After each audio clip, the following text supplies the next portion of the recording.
Abdulla Qahhor. San'atkor. Hikoya. Konsert odatdagicha navbatdagi nomerimizda kelganlaring uchun rahmat o'rtoqlar jumlasi bilan tamom bo'ldi. Nomi chiqqan ashulachi, san'atkorlardan boshqa hamma xursand bo'lib tarqaldi. San'atkor tajang edi. Tanaffus vaqtida zalga chiqqan edi. Bir traktorist uni savodsizlikda aybladi. Traktorist tanqid qilganiga san'atkor asti chiday olmas edi. Traktor qayoqda-yu, masalan, chorzab qayoqda, traktorist qayoqda-yu, ashulachi qayoqda. San'atkor uyiga ketgani izvoshga o'tirganida yana tutaqib ketdi. Hech bo'lmasa aytadigan ashulangni o'rgan, so'zlarini to'g'ri ayt emish.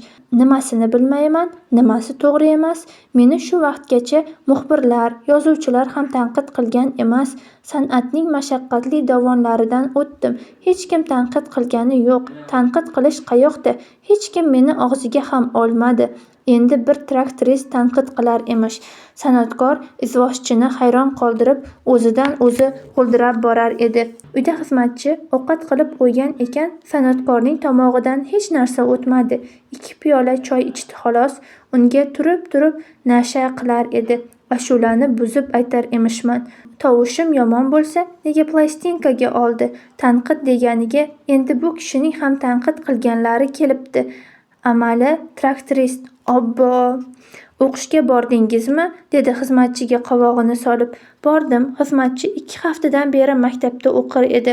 Xizmatchisi savod maktabida o'qiyotgan bir kishini traktorist savodsiz desa alam qilmaydimi? Dedi san'atkor o'zicha bo'g'ilib. Labingdan bo'lsa olsam, ey shakarlab, deganim u kishiga yoqmabdi. Bo'lsa emas, bo'lsa emish. O'zi bilmaydi-yu, menga o'rgatganiga kuyaman. Senga o'xshagan savodsizlar bo'lsa bo'lmasa deydi.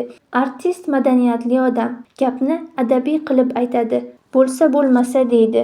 O't o'chiruvchi gugurtni yerga tashlamang deydi. Rejissyorimiz esa gugurtning yerga tashlamang deydi. Qanday chiroylik. O't o'chiruvchimi? O't o'chiruvchingmi? Shoshma. Nima uchun o't o'chiruvchi? O't o'chiruvchi albatta. Rejissyorimiz juda madaniyatli odam. Odam degan mana shunday bo'lsa, urushsa ham xafa bo'lmaydi kishi. 2 gapning birida ta'bir joiz ko'rilsa deb turadi. Bu traktorist menga shuncha dashnom berib, ko'ngil uchun bir marta ta'bir joiz ko'rilsa demadi. Xizmatchi daftar qalam keltirib san'atkorning oldiga qo'ydi. J.ning kattasi qanday yozilar edi? Domlamiz bir kuni ko'rsatgan edi, esimda qolmabdi. San'atkorning jahli chiqdi. Endi Jga keldingizmi? Barjom deganda yoziladi.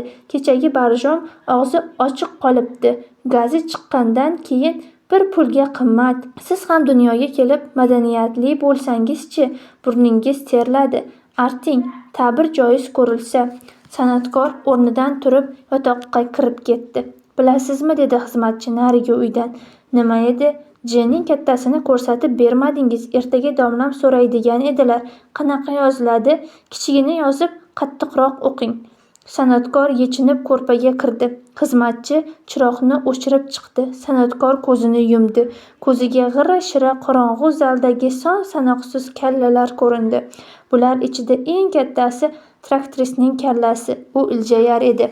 Afting qursin, dedi san'atkor va narigi yonboshiga ag'darildi. Xayal o'tmay uyquga ketib xurrak otdi.